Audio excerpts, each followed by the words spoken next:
Hare Krishna. So today morning we are discussing from the second chapter of the Bhagavad Gita today evening. So I'll talk about this class in three broad parts. So I'll talk about it using an acronym MET. M refers to the mechanism of how our mind works, and E will talk about exploitation of how this mechanism is exploited in today's world, and T is transcendence, and how we can use the very same mechanism to rise above, to raise ourselves above the entanglement of the world.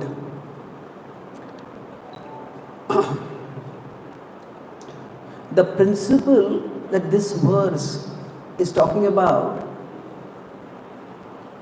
is that we all know that attention is important. Say if you go to college and if you don't pay attention, then we don't grasp much. That we are studying something, we are hearing something in a class, and then sometimes a long class is going on, and then what happens? When there is a long talk, our mind goes for a walk.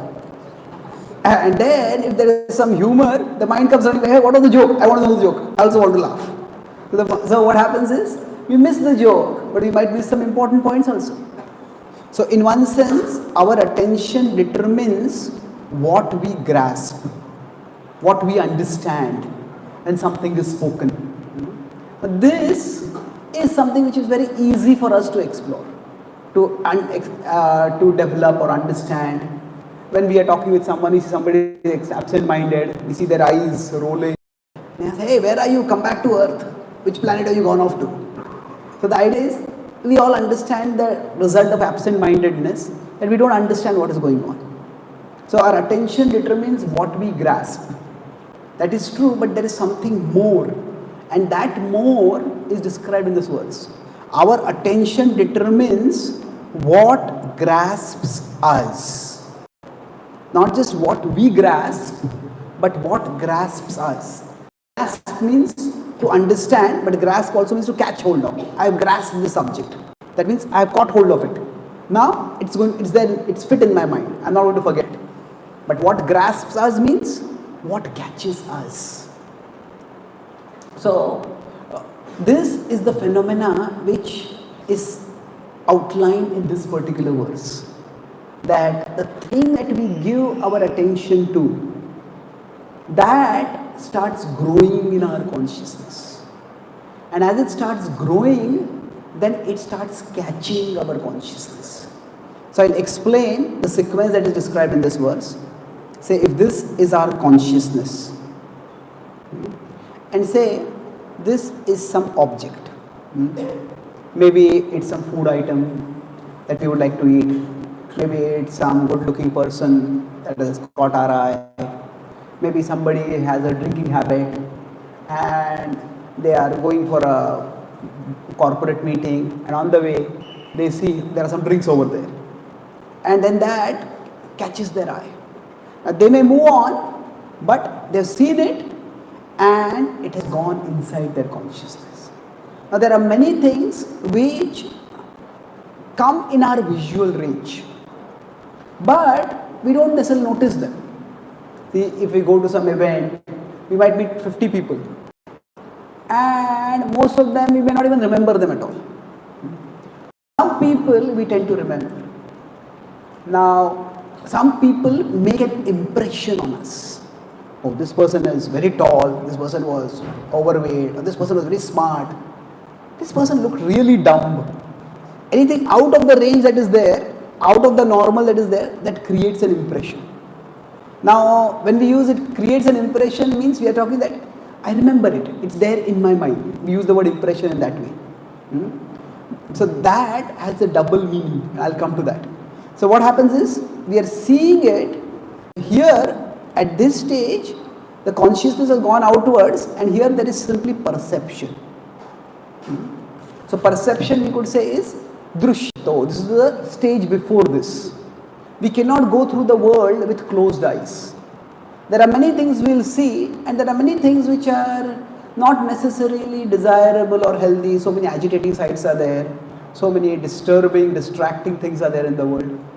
But drushyato is not the problem. Just seeing things is not the problem. When this is the, we could say, this is the pre 2.62. This does not lead to any problem. But the first stage 2.62 is, this particular verse we are discussing is, that thing comes into our consciousness and it has created an impression over here. So this is where the contemplation is starting. That means the object may or may not be there in our perception right now, but it is being mentally replayed. Hey, which drink was that? You know, I have had a few drinks, but that seems to be, this is a big hotel, maybe this is some special expensive kind of drink. I would like to have a taste of it. So it starts replaying in our mind. This is the stage of dhyayato. So drushyato, many things come in our eyes and they don't even register. But this registers and it starts replaying. Now, in general circles in the world, the word contemplation may not be very common. So, especially when there is contemplation, what is involved is imagination. The thing triggers our imagination. Hey, if I eat that, how would it taste? I'm sure it would be great. If I have a drink of this, it must be a very special drink. So that particular object, when the replay is happening, it's not just like on YouTube we replay the same thing again and again and again. Now, what is being replayed on YouTube might be the same thing, or on YouTube Shorts or Insta Reels. But if it's some sensual image or something like that, our mind starts imagining more and more. So it is the imagination that triggers us. So this contemplation means the imagination starts happening. Now once the imagination starts happening, it's an incremental process, and we will go through the process eventually. But I'll focus right now from at this stage, it just, we are giving our attention to it. We gave our attention, we saw it, and then it caught our attention. Then over a period of time, I'm not going to the sequence, I'm just right now going to the last stage. What happens is that particular object becomes so big that it fills our consciousness. And at that time, we can't think of anything else at all. So somebody has a drinking habit. And they see a drink as they pass by for a meeting. And then they go for the meeting and their boss is speaking and they're looking at their boss. And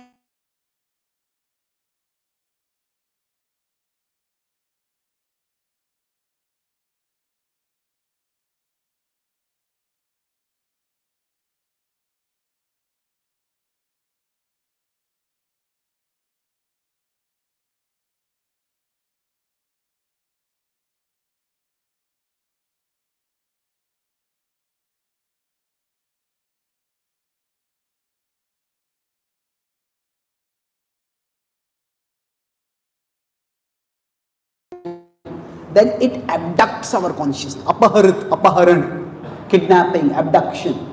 So it just catches our consciousness and takes it away. So the person might be in the boardroom meeting looking at the boss, but the consciousness has been abducted by the bottle of alcohol. And the consciousness has gone over there. So our attention determines not just what we grasp, how much we understand, but also what grasps us, what catches us.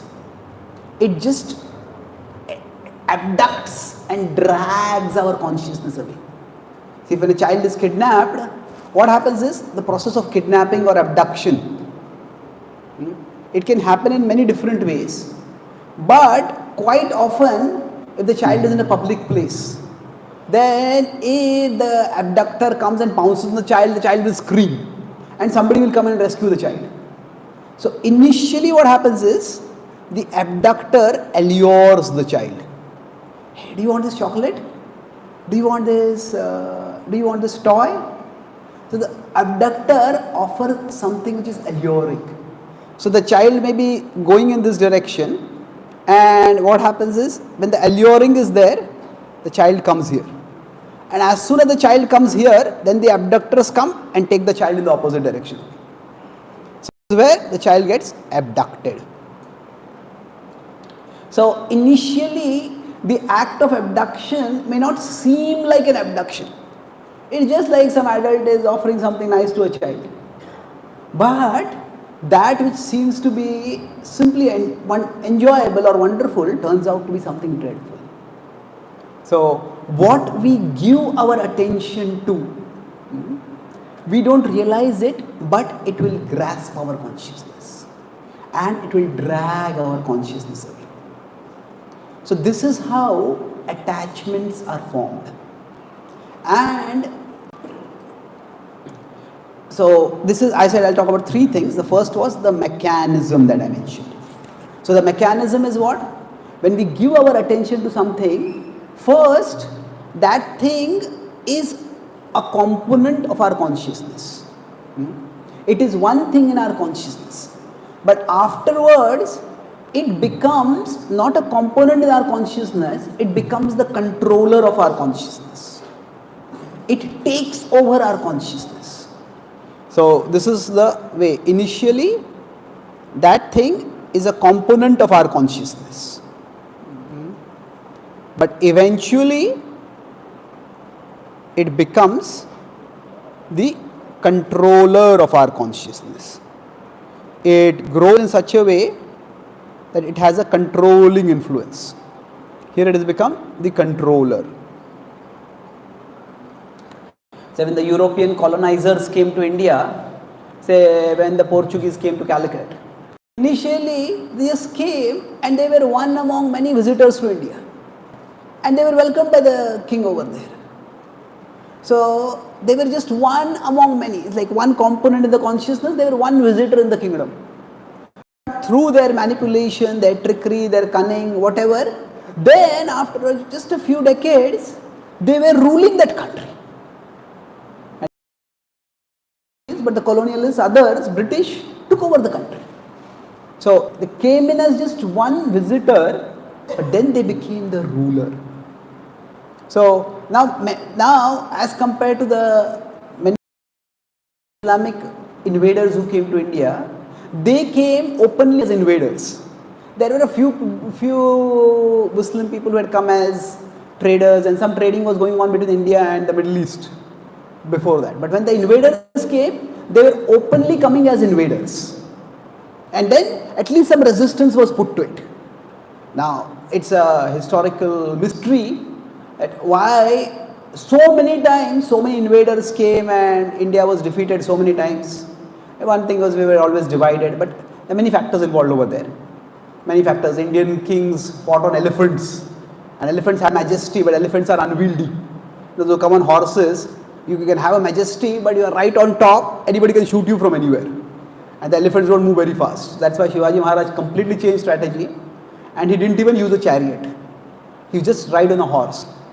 So many of the Islamic invaders who came to him, he turned their trick on them. Like on a chariot, the horse has to pull the chariot. The horse, it takes a lot of effort. The chariot can't move as fast as a person on a horseback. So that's how he was able to move very swiftly and attack and ambush and plunder and harass the Islamic persecutors at that time. The point I'm making is that as contrasted with the Islamic invaders, the colonialists as traders. They said, oh, we will give you some products and we will charge something for it. We are here to give you something. But they came apparently to give something, then they took everything. You know about Africa, they say that when the Europeans came to Africa, the Europeans had the Bible and the Africans had the land. 100 years later, the Africans had the Bible and the Europeans had the land. So they changed completely. So the idea is, here, of course, the Europeans also fought some battles, but they did not come off as invaders initially. They came off as traders. So, and they were very respectful and deferential to the, deferential means very, very courteous to the king. So like that, when temptations come initially, they don't come as invaders, or at least they don't seem to be invaders to us. They seem to be there to give us pleasure. And they just come in and one component in the consciousness, and hey, that's nice. Let me explore this a little bit. Let me fantasize about it. Let me imagine about it. So, what we give our attention to, that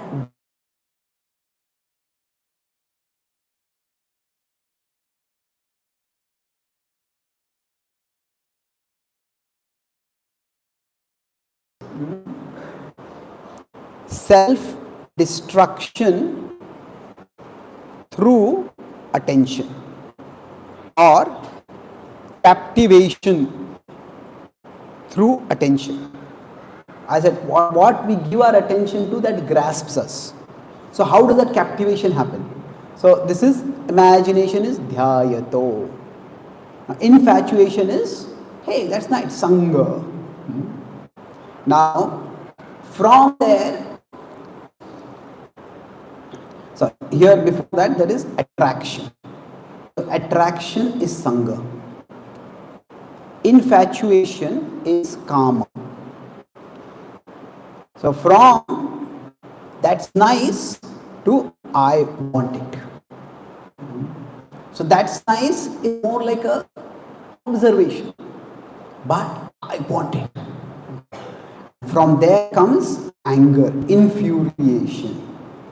So how would that feel? That is imagination. That feels nice. That's nice. That's attraction. I want it. That is kama. Now infuriation, krodha is, who says I can't have it? Whoever is it, we feel angry toward that. It could be society, it could be culture, it could be our parents, it could be our financial situation, it could be our religion, it could be our country, whatever it is. We start feeling krodha. So at this stage, the krodha may not be in the form of violence. At that stage, krodha can also be in the form of resentment, silent, seething anger. Who says I don't have it? Why are there so many rules like this? Why is it so restrictive? So then that krodha, it moves forward. Krodhat bhavati sammoha, is delusion. Sammoha. Now sammoha means that we forget or we become confused about, what is the confusion? About what is important, what matters more and what matters less. There is a confusion. So a student may have an exam tomorrow and they're thinking, okay, that movie is being released today. I've seen so many trailers about it. So many people are saying, anticipating. I saw that some trailer reactions. People are excited. I should watch it. I've got an exam tomorrow. I need to study. Forget it. Then I'll come back and study later. Let it go. So what is happening is, okay, even if somebody wants to watch a movie, watching a movie just before an exam is not just a waste of time. It's a tragedy. It's losing a precious opportunity, maybe hurting or ruining our career. But when the confusion happens, we lose our sense of what is more important, what is less important. Sammoha. Sammoha, what happens? Sammoha, Sruti Vibhrama. So that is oblivion. Oblivion is forgetfulness. So Smriti is remembrance. Vibhrama. So we may have been warned by someone. When you go to college, there is so many distractions. If you're staying in a hostel, maybe our parents are not there to watch us, our elders are not there. Be very careful. You're going there to study, don't waste time in movies, don't waste time in drinks, don't waste time, don't get caught in drugs. Hey, all my friends are having a party, let me go. No, what happens is, forgetfulness means whatever good instructions or good guidance, what happens is, there is a delete button is pressed over there. It just control all delete, gone. So sammoha smriti vibhrama. And now this can refer to scriptural instructions.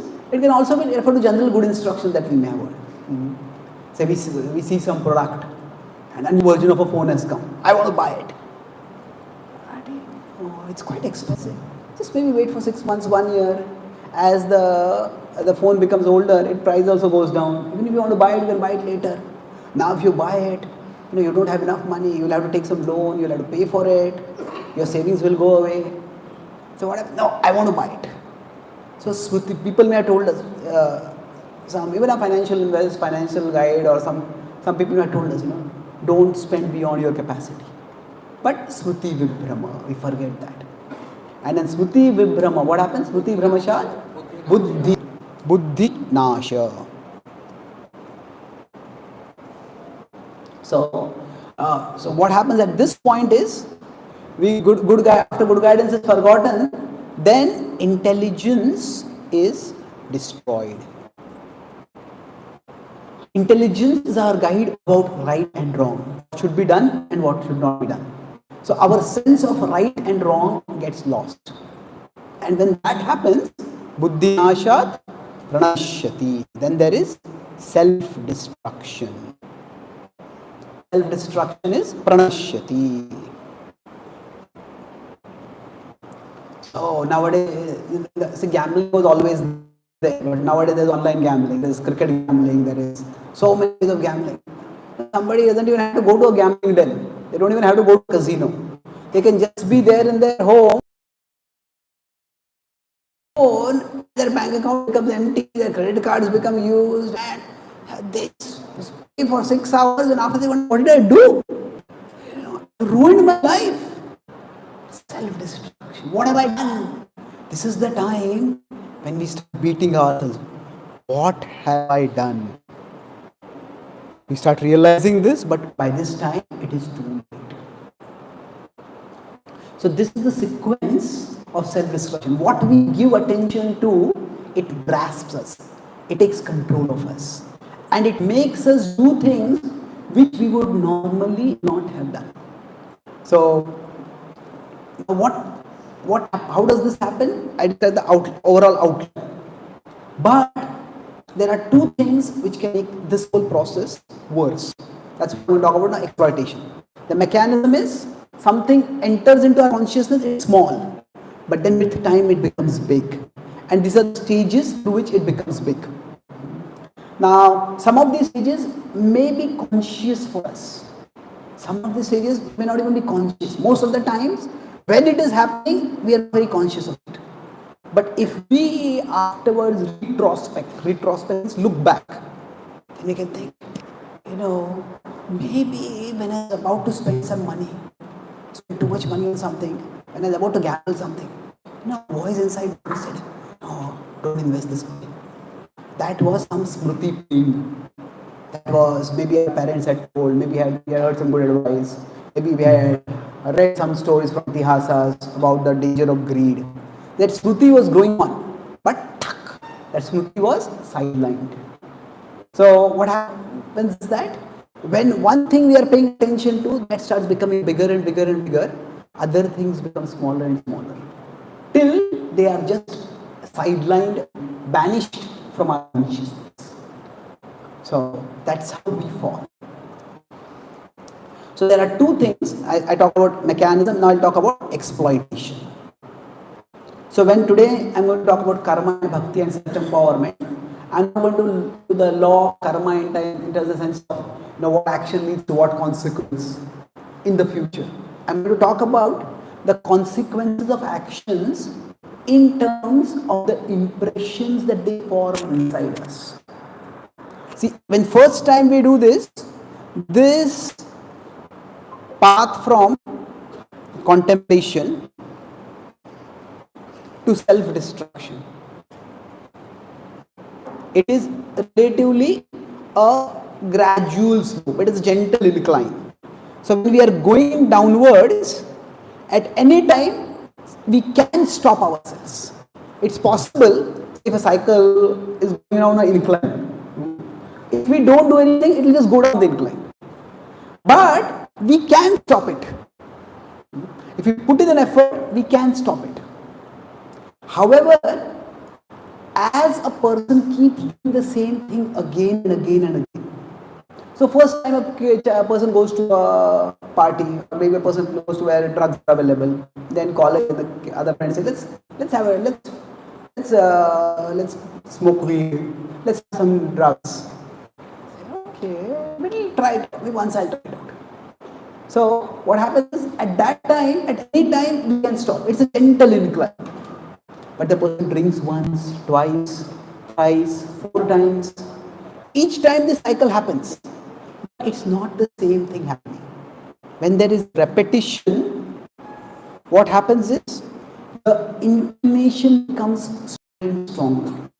And basically over a period of time, this like this, from contemplation to self-destruction.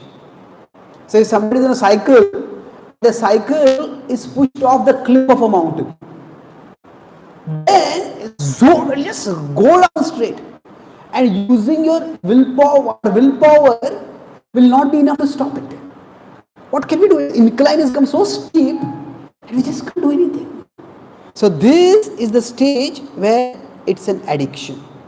Arjuna talks about it when he says that Athakena prayuktoyam papam charati purushaha.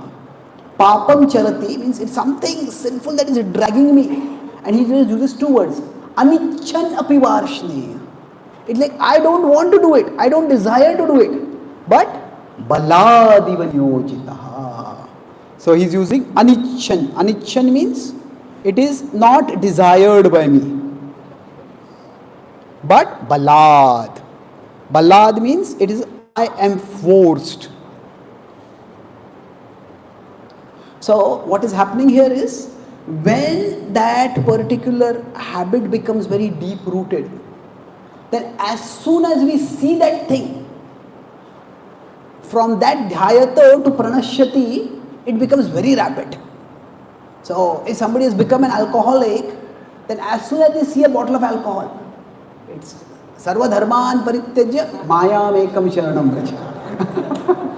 Ekam, mayam ekam, only that alcohol. One of my friends showed me, there was an alcohol awareness ad in Soviet Russia. See, after the Second World War, initially when communism was spreading, Russia suffered the most in the Second World War, because Hitler had penetrated way into Russia, had almost conquered Moscow, and then Russia pushed them back. It was the bloodiest war that happened in terms of casualties. So the Russian economy was devastated.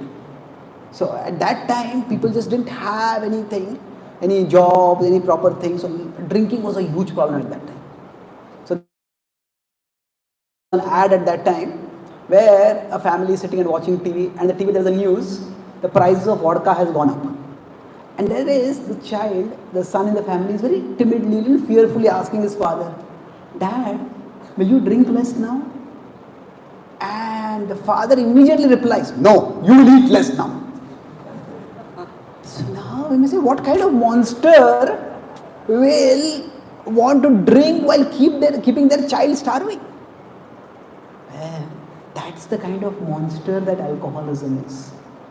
So alcoholism is a monster, and it can make a human being into a monster.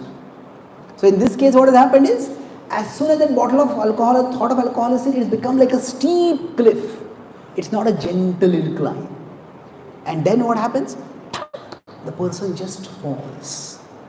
So now from here also, the person can be saved, but it's very difficult.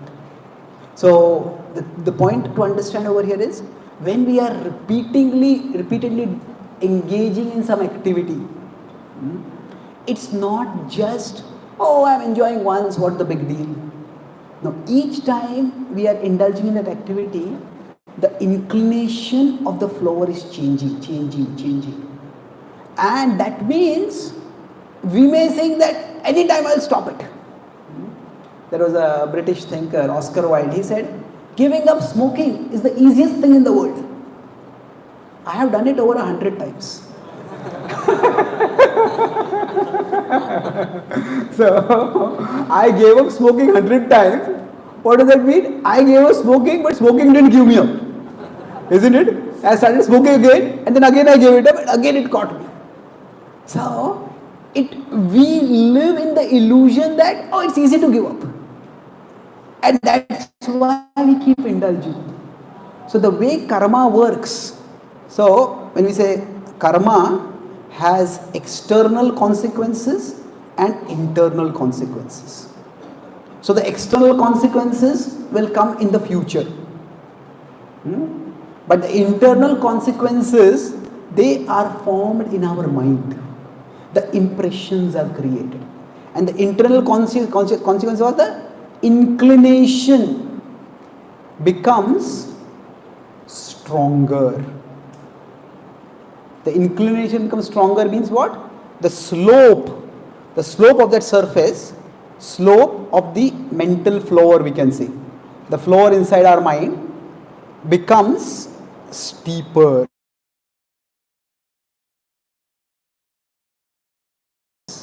So this is the internal consequence of karma.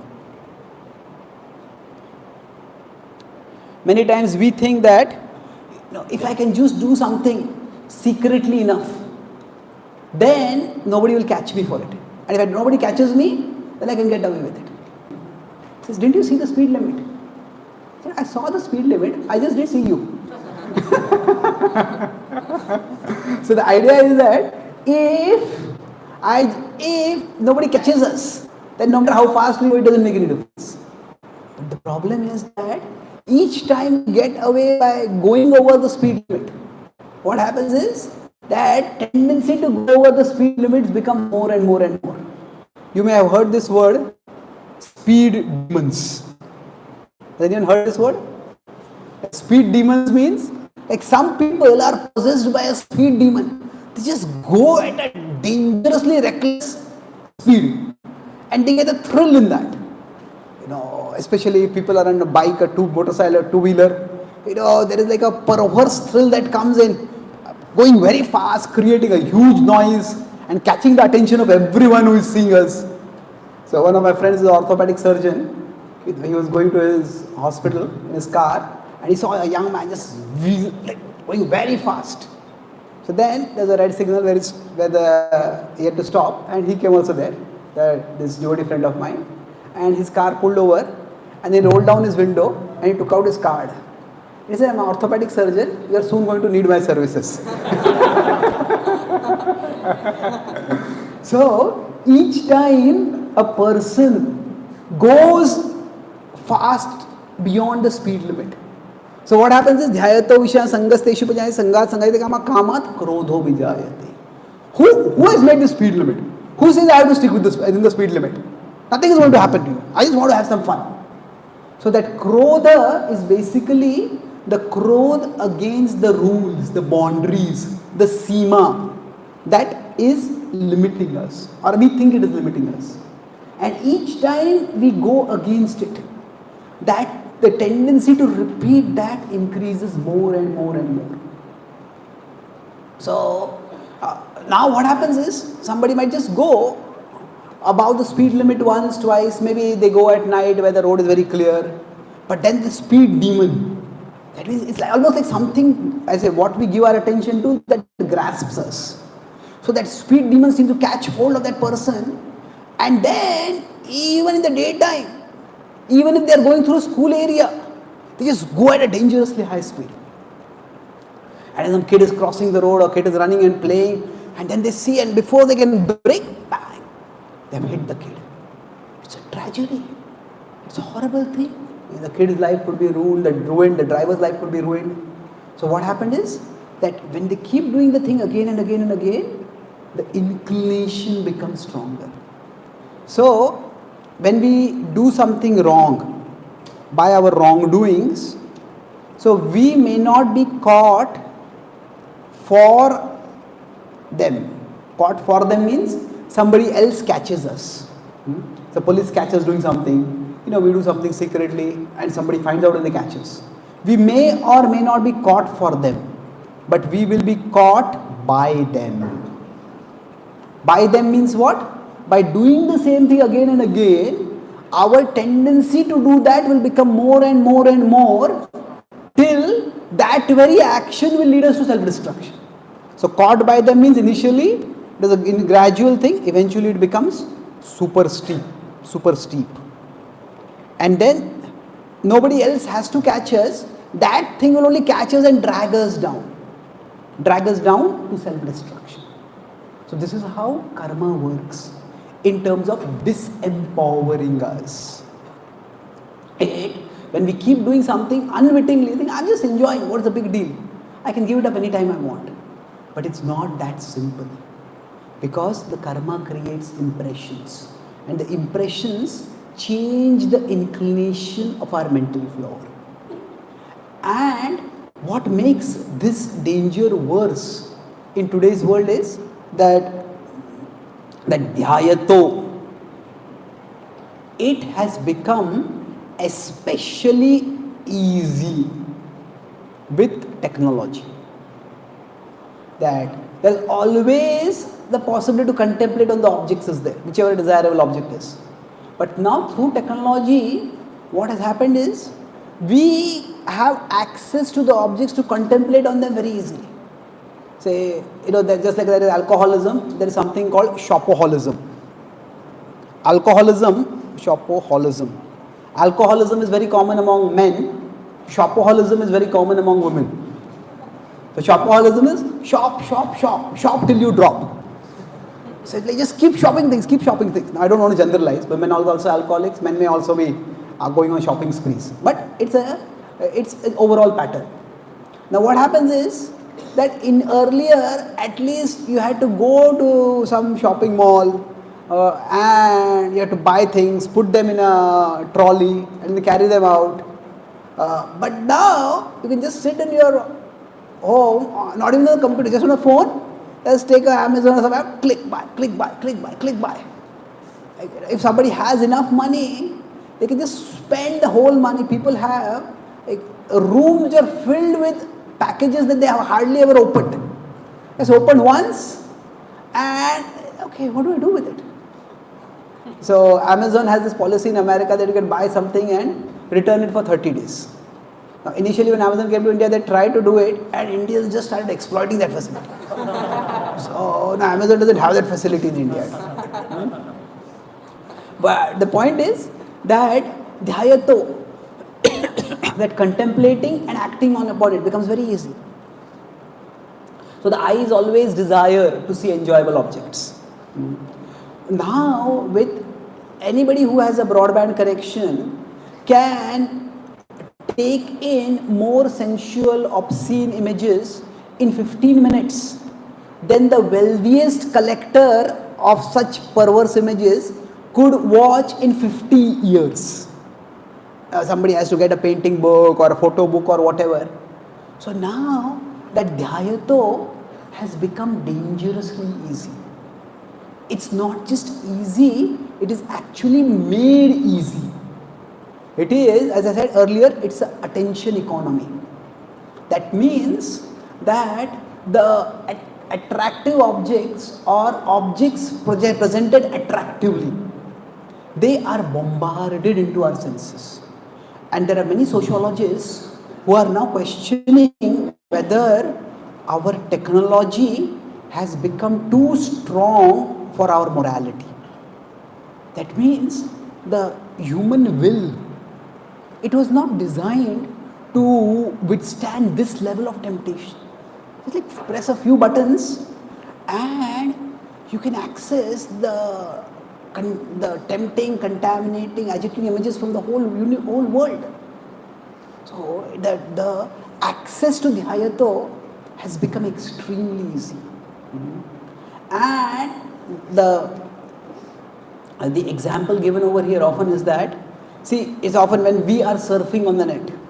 Okay, I want to look at we are on YouTube, we are on Insta, we are looking for some interesting thing to watch. So we think we are searching for something. So what happens is, we think so this is something I want to watch. So we think like I am the fisherman and the object is like the fish. I'm trying to catch something. I am trying to watch something. I'm trying to find something that I can watch, I can enjoy. But the reality is that actually speaking, that object is like the bait. And there are companies, there are media giants, they are like the fishermen. And we are like the fish.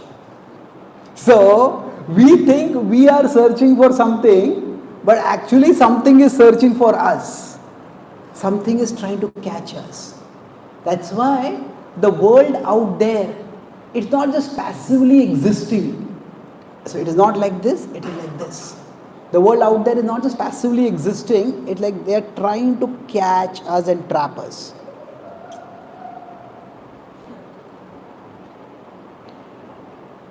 So we are not the fisherman, we are the fish who is being caught. That whatever we give our attention to, that grasps us. So it comes into our consciousness, then over a period of time, it takes over our consciousness. So the media landscape that is there in today's world, how is it? It is how is it like a bait? See, the visible thing that we are seeing, they are active. When we are watching TV, it's active. Something is always happening over there. Then it's attractive. It is. I was in America. I think it was Columbia University, and there's a kid who, many people put very strange quotes on their T-shirts, and I mean, they themselves are not even aware. They just wearing it, seems like a nice T-shirt. But this quote was, 90% of the world's women are beautiful. The remaining 10% are in my college. Now, at one level, it's like a slap at all the girls in that college. But it's also a perception. See, what happens is, when we see images on TV, in movies, on social media, they are doctored images. They are made up images. First there is physical makeup and then there is digital makeup. So when we look at images on the internet or in the media, they look very, very attractive. And as compared to what people look around, people don't seem to be very attractive. Isn't it? Repetition, not just because of our vulnerability of repetition leading to change of the mental inclination, but there is a industry out there trying to present the images in such a way they will more and more easily catch our attention and entrap us. So therefore, we are in a vulnerable situation. What we give our attention to, that will grasp us, that will catch us. So what we think initially our desires. Our desires, eventually, we think I am pursuing that desire, but then what happens, that same thing, it becomes our demons. And they start, initially we chase our desires, but then our demons chase us. Now when I'm using the word demons, I'm using it in a more contemporary sense. Like people say, I have some terrible demons inside me. That I give in to anger, I give in to fear, whatever, there are demons inside me. So common language, that means there is something inside me which harms me, which tends to threaten me, which tends to destroy me. And I don't know what to do about it. So this is the danger that we all have. So what do we do about it? I don't want to just paint a dark picture about the reality. The last part I'll talk about is, what was the acronym, anyone remembers? MET. So T was transcendence. So fortunately for us, this principle of Dhyayato, that is a universal principle, also applies for spirituality. So if we bring Krishna into our consciousness, so initially what happens is, when we are practicing bhakti, initially we may start with, we just bring Krishna into our consciousness. This is the level of attention. So initially we give Krishna entrance into our consciousness. There's kirtan going on, then our mind may wander here and there. Let me focus on the sound. If we are doing japa, we try to focus on the sound. The class is going on, we try to bring Krishna into our consciousness. But then if we keep focusing, the central principle of bhakti is remember Krishna. Abhyasa, practice to remember Krishna. So when we do this over a period of time, what happens is the same principle, that our Krishna becomes bigger, and at this stage there is absorption. Absorption means what? It's like our consciousness has entered into Krishna. We don't merge with Krishna literally, but our consciousness becomes immersed in Krishna. Just like the Brajvasis were sheltered under Govardhan. There's a huge rainstorm going on, but because they were under Govardhan, they were not affected. So like that, when Krishna becomes big in our consciousness, then our consciousness becomes immersed in Krishna. And now the difference is that Krishna is Suhridam Sarvabhutanam. He is the well-wisher of everyone. If he grasps our consciousness, he will guide us towards the things that are best for us. Tadami buddhi yogam. He will give us intelligence by which we can make good choices.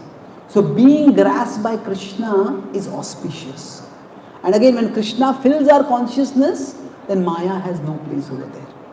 So for us, that attention, the attention that is there, when we give attention to Krishna, gradually Krishna starts becoming bigger and bigger and bigger. And I'll conclude with one last point. How can we start with attention and how can we move toward absorption? So basically, Krishna talks about Mai Arpita Mano Buddhe. So initially there is attention. At this point, okay, I'll allow two images to explain this. We consider a spiritual journey. Essentially what happens for us, initially, if you forget everything from this class, just remember this one image, you will get something of substantial value. See, initially for us, the world is big and Krishna is small. That means maybe Krishna exists, he doesn't exist, what difference does it make? About 30 years ago when I was introduced to Bhakti, I started sharing it with my friends and relatives. So one of my uncles told me, he says, yeah, I believe in God. He is happy there, I'm happy here. So the idea is, God seems very small and irrelevant for us. But as we grow spiritually, what happens is the world becomes smaller and Krishna becomes bigger for us. So this is the essence of spiritual growth.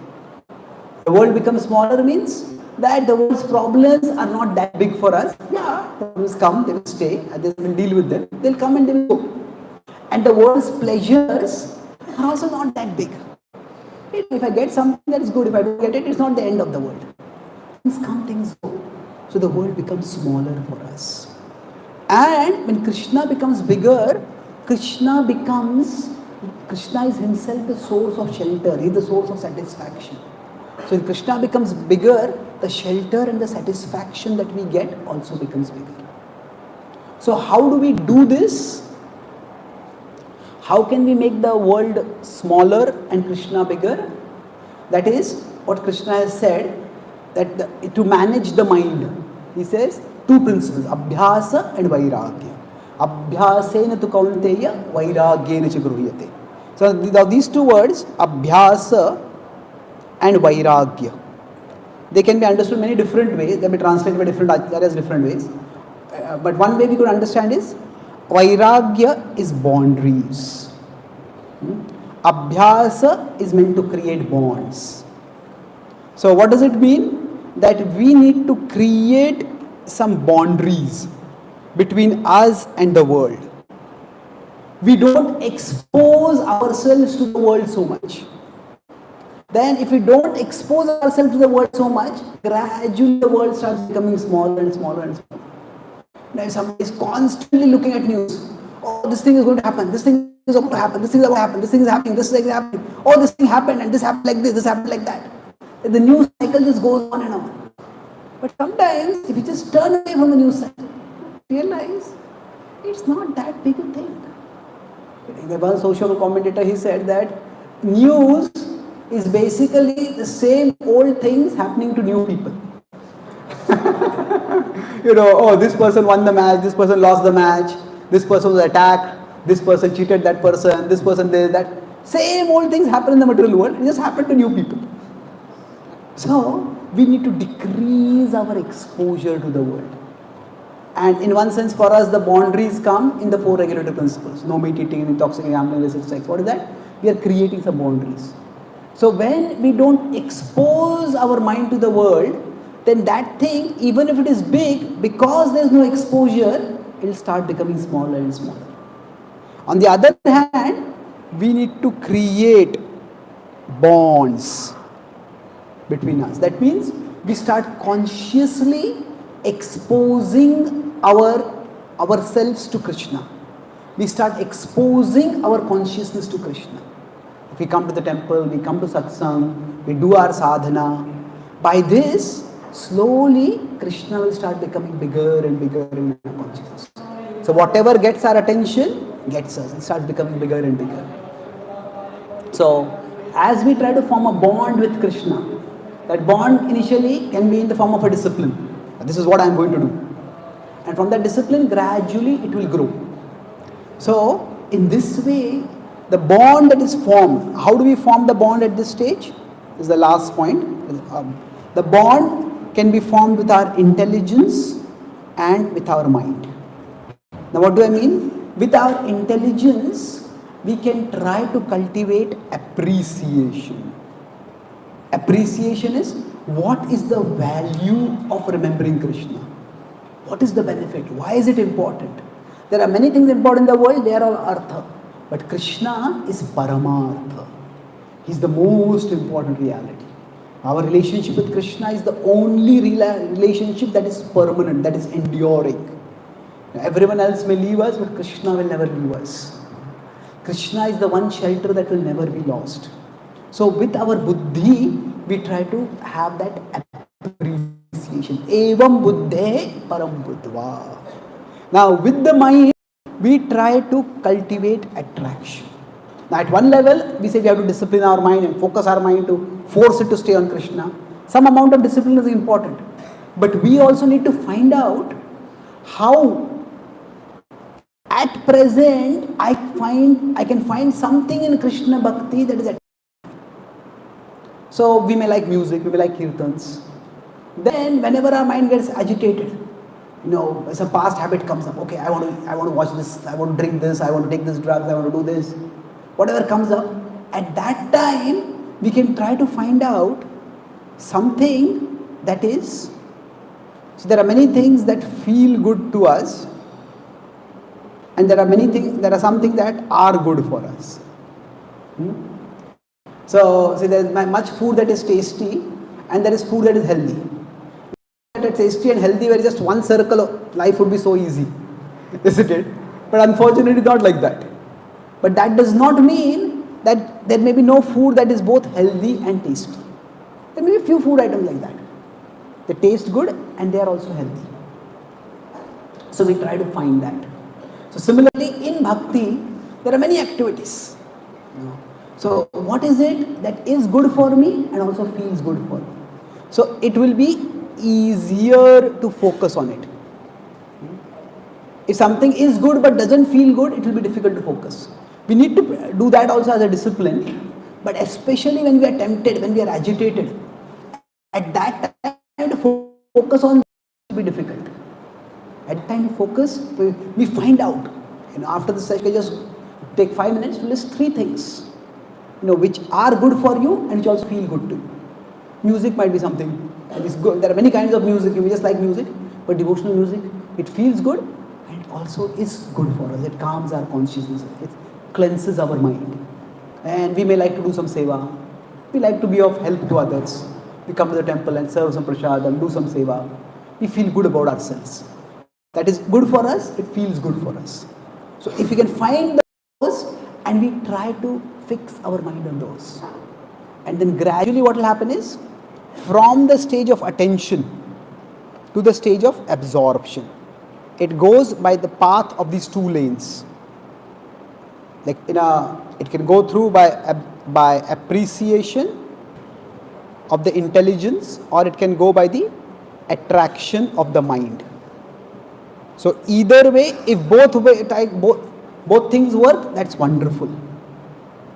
But even if one thing works, that is also, we are taking a path forward. So yena kena prakarena mana Krishna niveshe. When you said somehow or other fix the mind on Krishna, what it means is, sometimes we will find that there is something which we are doing which our mind likes to do also. That's nice, we do it. But sometimes it's not like that. Then we have to push ourselves using our buddhi. In our life, we all do some things which we don't like, but we know they are important for us. We may not like our job, but we know this is what is paying my bills. This is what by which I'm going to be able to take care of my family. So I do that job. So we have the appreciation of the intelligence for the value of it.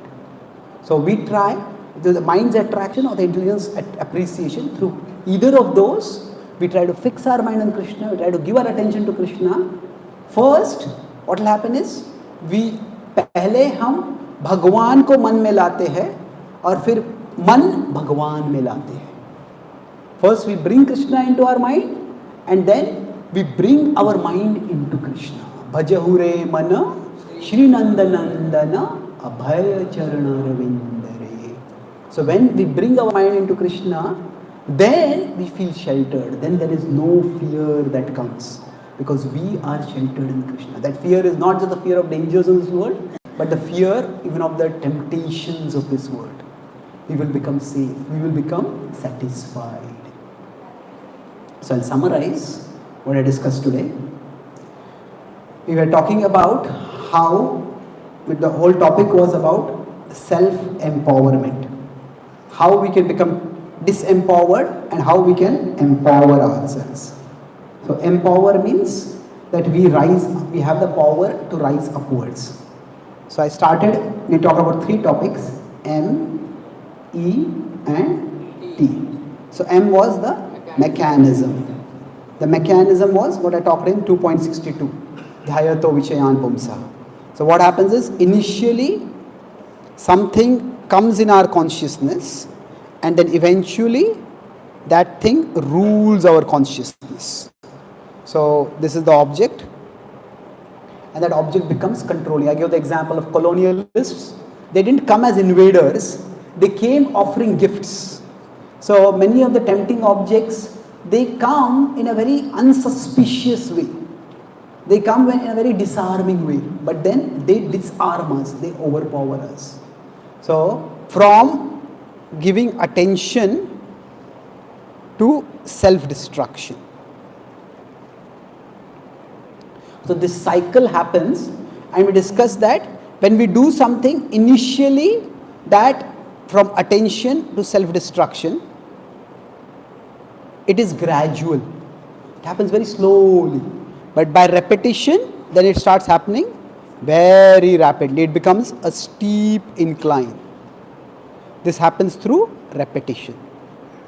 And when the inclination becomes like this, then this is the stage of addiction. A person is trapped. They feel as if I think about it, I am controlled. I just can't say no to it. So then exploitation, I talked about the internal consequence of karma. Internal consequence of karma is that we don't have to be caught for our wrongdoings. We are caught by our wrongdoing themselves. Even if nobody else catches us, the wrongdoing itself will catch us by creating stronger and stronger impressions that trap us. See, in some places in America, they have decriminalized drugs. You can buy drugs, you can sell drugs. And they think by this, we will be able to deal with the problem. But the thing is, Whether it's illegal or legal, people are caught by it, they are going to keep doing it. So we are caught by our wrongdoings. And that's why it is not just, just once I do it, only I'm thinking about it, I'm doing it secret, nobody's catching me. No, we are going to be caught by our own impressions. And then I talked about the media, it is the attention economy. They are all trying to catch our attention. So we think I am the fisherman. But actually what are we? We are the fish. What is happening is, it is our attention that is being caught with the various media that are offered online, being like the bait. So I talked about how the virtual world is destroying us not only spiritually, but even physically. So the overexposure to porn, how it is having sociological consequences, leave alone spiritual consequences. So we live in a very vulnerable world where our technology may have become too strong for our morality. That our minds and our willpower is not designed to deal with this level of temptation. So what can we do? Fortunately for us, this same mechanism we can use for transcendence. So initially, we bring Krishna into our consciousness. We give attention to Krishna, and eventually what will happen is, Krishna will fill our consciousness. In fact, Krishna will contain our consciousness. That is where there will be absorption. And to bring about this absorption, what we need to do is, we need to create boundaries, boundaries, so that we don't give our attention too much to other things. And then we create bonds. And I talk about the bonds can be created through buddhi, through the intelligence. Through the intelligence, what we do? There is appreciation. We appreciate the value of remembering Krishna, of serving Krishna, of connecting with Krishna. With the mind, we find something that is attractive for us. And in this way, as our consciousness will become absorbed in Krishna, what will happen is, Krishna was initially smaller and the world was bigger. But eventually what will happen is, the world will become smaller and Krishna will become bigger. It is at this stage we will become materially peaceful, because the world's desires or troubles won't agitate us so much. We will become materially peaceful, and because we are connected with Krishna, so we will become spiritually joyful. This is the joy of greatness of bhakti, materially peaceful, spiritually joyful. Thank you very much. Hare Krishna.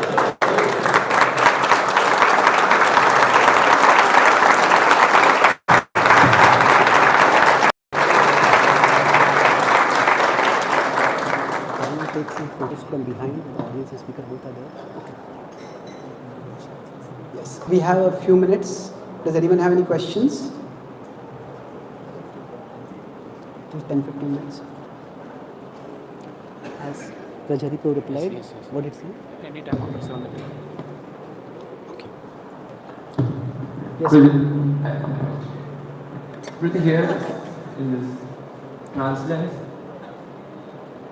Transcendence, yes, go ahead. Here you mentioned with intelligence we should do appreciation. Yeah.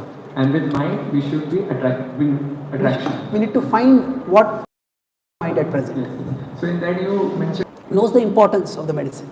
And the mother will make the child take the medicine even if the child is not ready.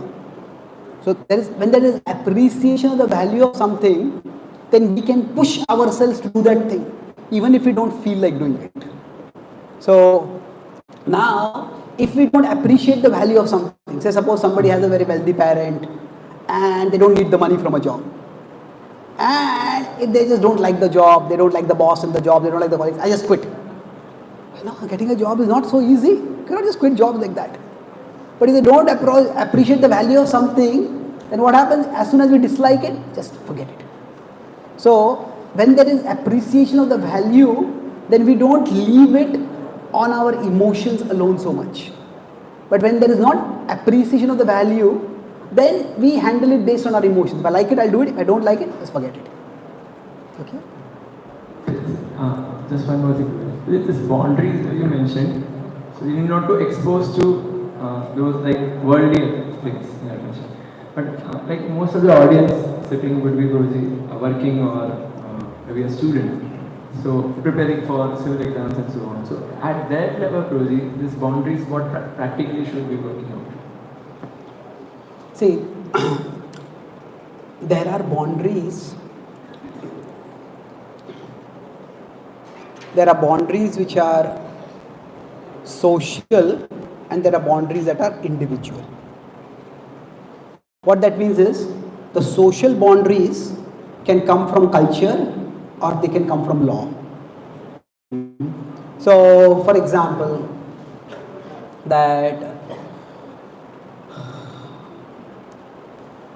say we may be attracted to some food item in a shop, but we can't just go and rob it from there. Shoplifting is a crime. So by law, certain boundaries are actually put on us. Now, a male may be attracted to a female, but a man cannot force himself on a woman. It's a crime. So there are certain boundaries that come by law. There are some other boundaries just that come by culture. See, in the past, smoking was considered very cool. Movie stars would all show themselves smoking and everything is so nice. But now, more or less, it is worked in such a way that smoking in public is frowned upon. There are some smoking areas where people go and smoke. Don't make others passive smokers. So it's a boundary that is created through culture. That culturally something is disapproved and people stop doing it. Now at an individual level, so now what happens is in society also there are some boundaries. No society can live without boundaries. So like even when a man and woman are attracted to each other, but even in moral materialistic society, like staring at someone is considered impolite. So there are certain boundaries. So, but like that, we need to consider our situation and we have to see what boundaries are possible for us and essential for us in our particular situations. So, we can't just avoid phones. So on our phones there are so many apps and we have to use the money of the apps. But then we can put a boundary like, okay, I won't use this app for more than this much time. And the technology can create the temptation, but the technology can sattvic, rajasic and tamasic also. There are thoughtful people also who are considering, even materialistic people, who are considering the harmful effects of technology. So there are some apps that create regulation. So okay, there is app, okay, I use this app for 15 minutes and then close the app. So we can create some net surfing regulators, social media regulators. So individual boundaries can be concerned by what is essential for us and what is feasible for us. So for most of us say, it's not feasible to live without a phone. We need a smartphone. But okay, how much do I want to use my phone? So we may decide that, okay, these apps I'm not going to open before 12 o'clock every day. And I'll do my important work, I'll complete that, and after that I'll open the app. So we can create boundaries like that based on our particular situation. See, when we are interacting with people, male-female interaction cannot be avoided, we work in the same place. But then we can have certain boundaries. We can be polite, but we don't have to be too familiar, we don't have to flirt, we don't have to be frivolous. So we don't have to be rude, but we can create boundaries for ourselves. And one thing about the culture today is that people understand these boundaries. If we don't show much interest, then people also let go. It doesn't happen all the time, but many times it happens like that. If I don't step on your toes, then you won't step on my toes. That's the way it works. So we have to create individual boundaries for ourselves. Okay? Thank you. Other questions? Yes, please. Thank you very much, Prabhu, for the wonderful class. Prabhu, one thing that you repeated quite a lot of time in the lecture was whatever we give our attention to, we are grasped by it. So in our Krishna consciousness, in our spiritual journey, we are trying to give our attention to so many spiritual activities, right? And we are trying to do it intentionally. Even then, why is not our mind or intelligence being attracted to those activities? So how is it applicable in spiritual sense, what the statement you said throughout the lecture? And there was one more question. Okay, so why is our mind not getting attracted to spiritual things? I won't say it is not getting. Are all of you able to hear me? Little volume has gone down, I think. Okay. So, see, it depends on what kind of past impressions are there. Certainly some change has happened, otherwise we wouldn't even be sitting here. We have developed some attraction, we have developed some appreciation, but depending on the past conditionings, the change may take time. So there is a small thing not very far away from here. Have you heard of this? Now, suppose somebody has visited a website called Bollywood.com. Maybe they have visited the website 100 times. And they come to a spiritual talk like this, and they hear about Bhagavad Gita. And they want to know what is Bhagavad Gita. So they open their browser and type B. And what happens? Bollywood.com comes as autocomplete. They didn't want to go to Bollywood.com, but still it came as autocomplete. Why? Because of the past visits. Now, at that time, if they want to go to BhagavadGita.com, they have to type all the 18 letters. So typing the 12 letters is abhyas. And while you are typing BHAG, autocomplete is in Bollywood. So not clicking that is the vairagya.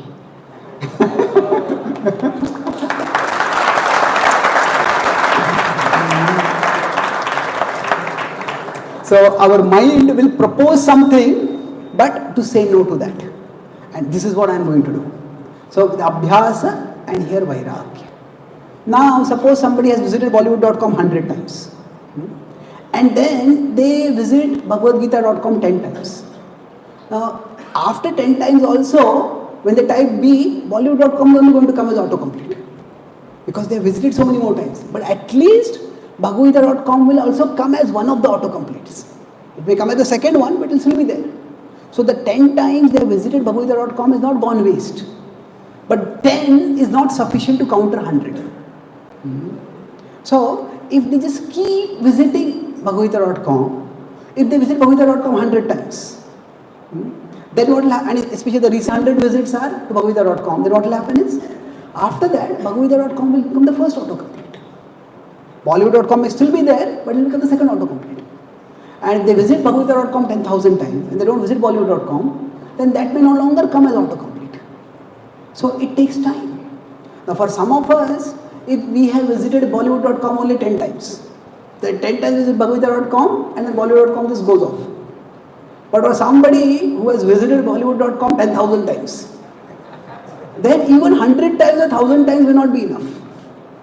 So each one of us, we have a different set or degree of conditionings from the past. And that's why our redirection of the mind may take less or more time for someone. But we shouldn't be discouraged.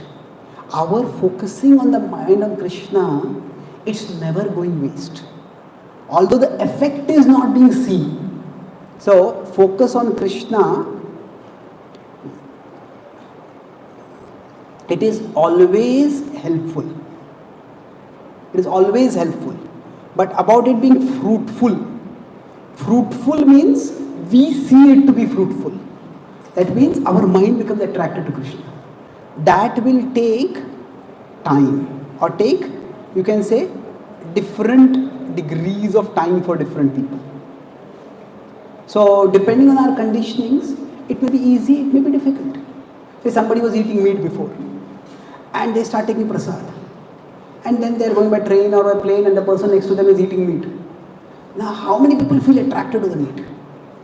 Now, practically no one. Prasad is the higher taste. So what has happened is, the prasad, if you consider that, like prasad has actually overwritten meat. And that is not even coming as an option. So for some things it happens quickly, for some things it may take more time. Now what can complicate things is, we are visiting 25 times Bhagavad.com, but in between 5 times we visit Bollywood.com also. Then what happens, the browser, oh, that is also, you're interested in that also. Then that will not get deleted or that will not get pushed down by the browser history. So that's why if you can have consistent abhyas and consistent vairagya, then the transformation will be faster. But if it is interrupted abhyas, Sometimes we do it, sometimes we go to Bhagavad.com, sometimes we don't. And it's interrupted Vairagya. Then what will happen is, sometimes we don't visit Bollywood.com, sometimes we visit Bollywood.com. So the speed will be more if it is consistent. Consistent abhyasa, consistent Vairagya. And the speed will be less if it is interrupted. But whatever it is, we do what we can and things will grow. The change will happen. Okay? Thank you. Yes, please. There is a mic.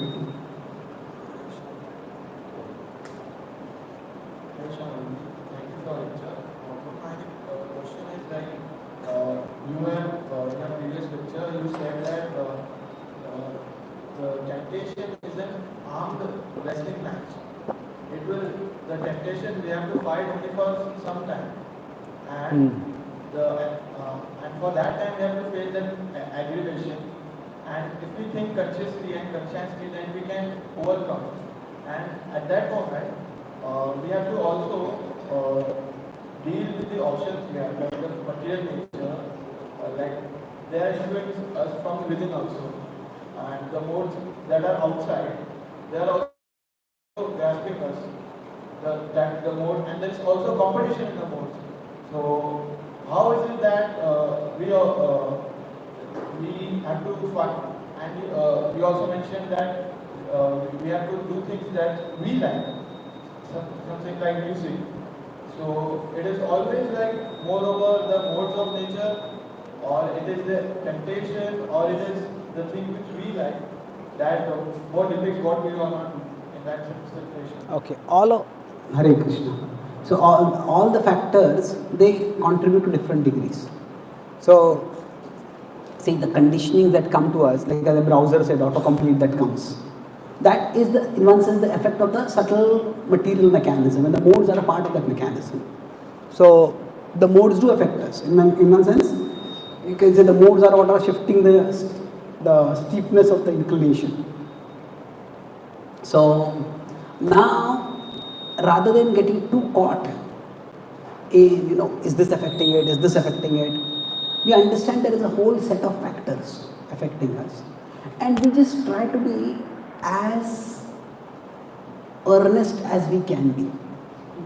That means, okay, maybe somebody is an alcoholic, I cannot give up alcohol. Okay, but I can drink 3 times a day, or I can drink 2 times a day. Now, no drinking throughout the day, that is not possible for me. Gradually the capacity for regulation will increase. So we just start with doing what we can. So whatever boundary works for us, we try to establish that boundary. And whatever bond works for us, we start with that. Okay, I can't fix my mind in Krishna, I can't dance 16 rounds. Okay, start 1 round. I can't study the Bhagavad Gita for 2 hours. Okay, study for 10 minutes. Start with whatever bond we can, start with whatever boundary we can. And gradually our capacity will increase. Okay, don't get caught too much in analysis. That can lead to paralysis, analysis. Okay. There's a question. Okay, there. How many questions are there? Okay, a lot of questions. We'll take 2-3 more questions. Yeah, continue.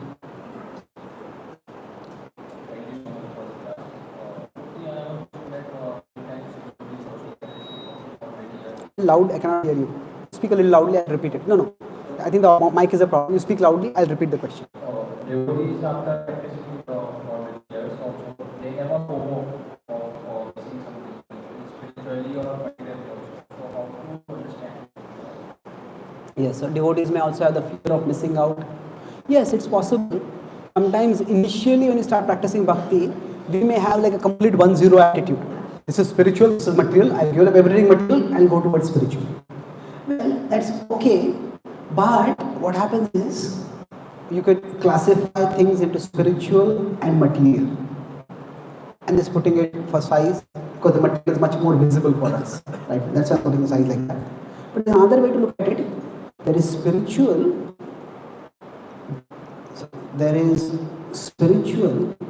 and then in the material there is sattva, there is rajas, and there is tamas.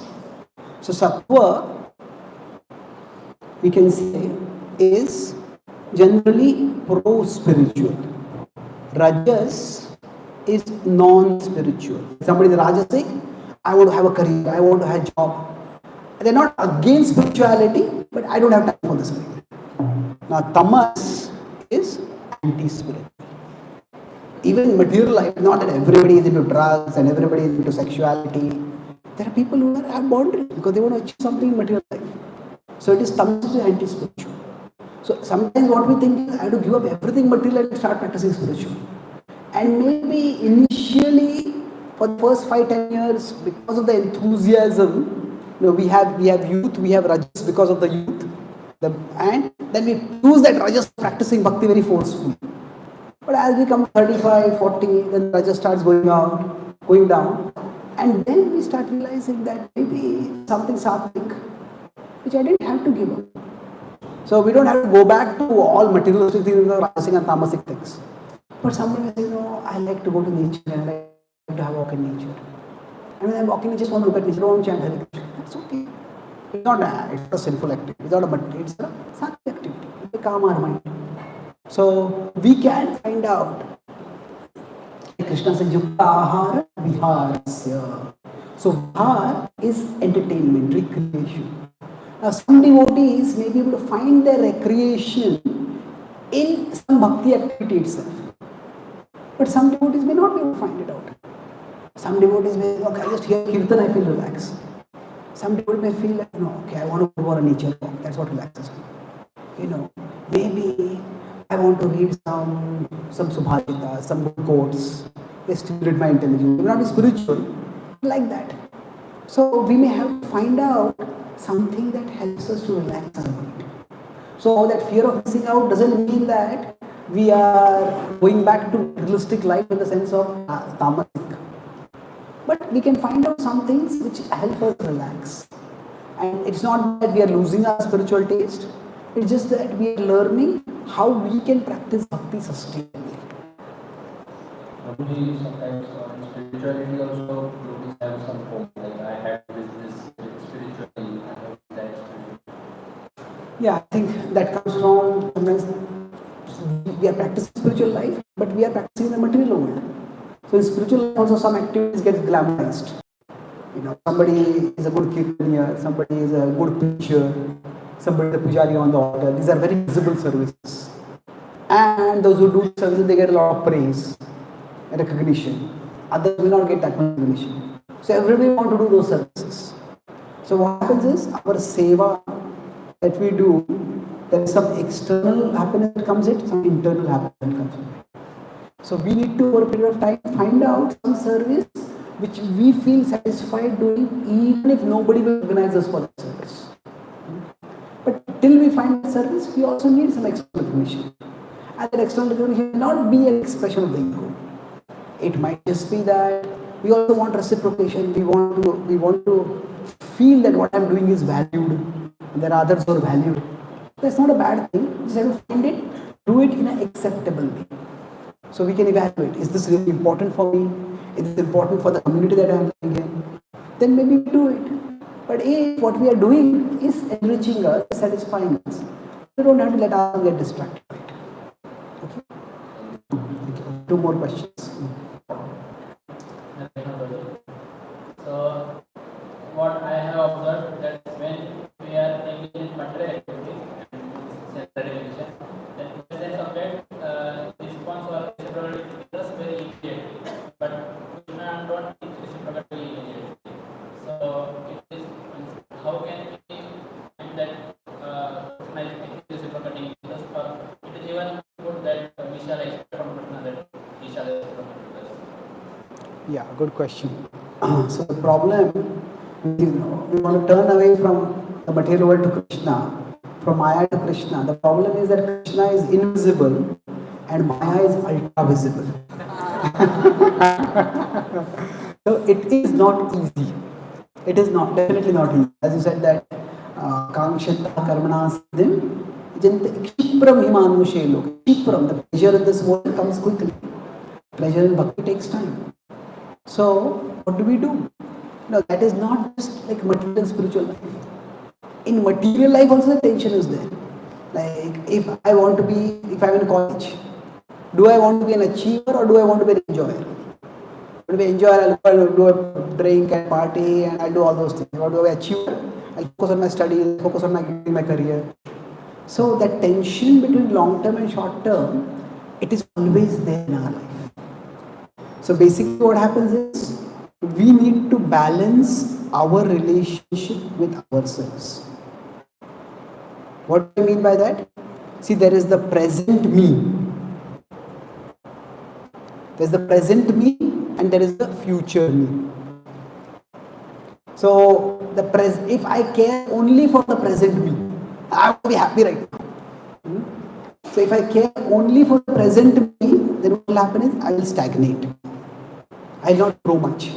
I want to enjoy right now. I eat this, I watch this, I go to this party, I do these things. That happens in materialistic life, that can happen in spiritual life also. If I just care only for the present me, I will stagnate. But if we care only, no, this is good for me right now, even if it doesn't feel. But if we care only for the future me, we will suffocate. At present, feel, like, how long can I do it? I can't continue this.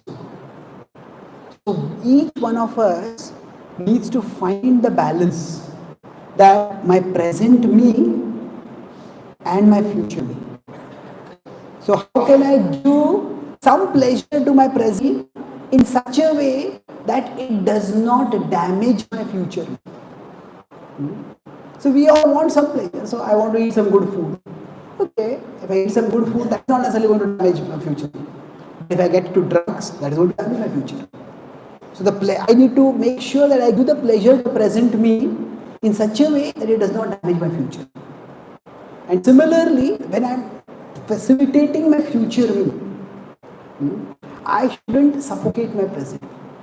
So some things may be good for us, but they may be impossibly difficult for us. And we just feel so burdened. Like some people do some tapasya, some people fast, and when they are fasting, the whole world knows they are fasting because they are so miserable when they are fasting. They are miserable and they make everyone else miserable. And then don't fast. You don't have to perform austerity like that. So each one of us has to find that balance of how to care for my present me and my future. So in material life also, it's not that we are giving up all materialistic pleasures. See, we eat food. Now, is that material pleasure, spiritual pleasure? Well, it's spiritual, but it's tasty material also. So we have to find out that balance, yukta viharasya. So how can I take care of my present me and take care of my future? That balance each individual has to find on their own. Okay?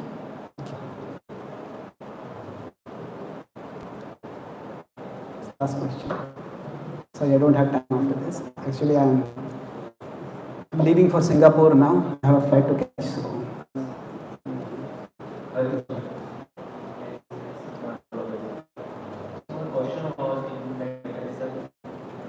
In that mechanism part, you explained about different stages of purposelessness. So from what I able to understand is, it's like a trend. If I go on the station for diet, then the next station will be destruction, right? So what? So now I won't be that harsh. Okay. It's not that you get on Dhyato, from there destruction has to happen. From Dhyato, Sangha is there. Sangha is also one station. So it is not non-stop reading, So if I out on any of the stage, so what would be the solution for a particular stage? Can you just in short, if I want that, so what is the solution? So if we contemplate on something and the desire starts growing, can we stop this process? Well, as we move forward, it becomes more and more difficult to stop. Like, if somebody is riding a horse, now often horses have blinders. Blinders doesn't mean they're literally blind. They have some cloth or some slab on the sides. So the horse may see some fruit or some vegetable on the side of the road and they go over there. So we don't want that. The horse eyes are focused where the rider wants the eyes to be. Now somehow the horse rider doesn't put the blinders on the horse, and the horse sees something, and the horse starts going in that direction. Now when the horse starts going in that direction, if the horse rider is alert, you pull the reins and check the horse at that time. The more the horse starts running, the more it gains momentum. And once it gains momentum, then it will become that much more difficult to pull the horse. But even if the horse goes into a ditch and then the horse throws off the rider and the horse goes, even after that, the rider can come back. Can climb back the horse. Maybe they're a little injured. If the horse has gone out of control, you have to get back. It will take effort. So it's never a permanent loss. It's a serious loss, but it's always we have a next time. But each diversion and each distraction or each destruction will cost in terms of time, in terms of energy, in terms of pain. So that's the principle. It's always possible to stop, but more effort, and if they fall in, it's even more effort and trouble. But generally, again, the principle of boundaries comes in. So for all of us, some boundaries are inviolable. So we all may get angry at others. But even if I get angry, I may yell at someone. But if we are in a cultured society, we will not use swear words. We will not give galis. That is a boundary. Even in materialistic culture, adults may use swear words, but if they are in the presence of children, they will not use that as swear words. So we all have a sense of boundaries. So our boundaries can protect us at any particular place. That kama and krodha, from kama to krodha, see, kama itself is not the problem. Because Krishna later says, dharma viruddho bhuteshu kamosmi bhartashu. Says kama that respects the boundaries given by dharma. That kama is not a bad thing. In fact, that kama is one of the purusharthas, dharma, artha, kama, moksha. So, Ravana is considered bad not just because he had kama. He had kama that did not respect dharma. Sita was someone else's wife. He abducted her. Ravana had Mandodari. Ravana is not condemned for being with Mandodari. But the kama within dharma is not the problem. Kama that goes against dharma. So dharma is not just religion. Dharma is, it means, there are many different meanings. One of the meanings is order, harmony. So boundaries and rules maintain harmony. So we all need to create some boundaries. Either by our culture and upbringing and our conscience, we have some boundaries we implicitly accept. There are some boundaries which come because of law. There are some boundaries which we want to build on ourselves, and then we may tell others, if I do this, please warn me about it. So if we have a tendency to spend too much time on inappropriate sites, then we have some accountability software and we give the password to someone else, and that person can monitor our web history. What happens by that is we are creating a boundary over there. So basically in this process, at any place, boundaries can check us. Now exactly how those boundaries can be implemented, that is something which has to be seen. Say, if even if buddhinashat has happened, but say if we want to enjoy something and that object is physically not available itself. Say at night we get urge to eat some food. We don't have that food. We wake up, we may go to our room, we go to our locker, we go to our fridge, that food is not there. Okay, now I have to go out somewhere, I have to buy that food, which shop will be open, and how will I go over there? It's so cold right now. Forget it, I'll buy tomorrow. Then that physical unavailability is also a boundary. Like if somebody is alcoholic and they are serious about recovering from their alcoholism, then to a bar. Then what will happen is, there will be no bar for them to go to the bar. So, if they are serious, they will have to relocate. No, distance between me and the bar. So like that, we have to see what boundaries we can create by which we can protect ourselves. Okay. So thank you very much. Srimad Bhagavad Gita ki, Srila Prabhupada ki, Gaur Bhakta Vrinda ki, Gaur Premanande.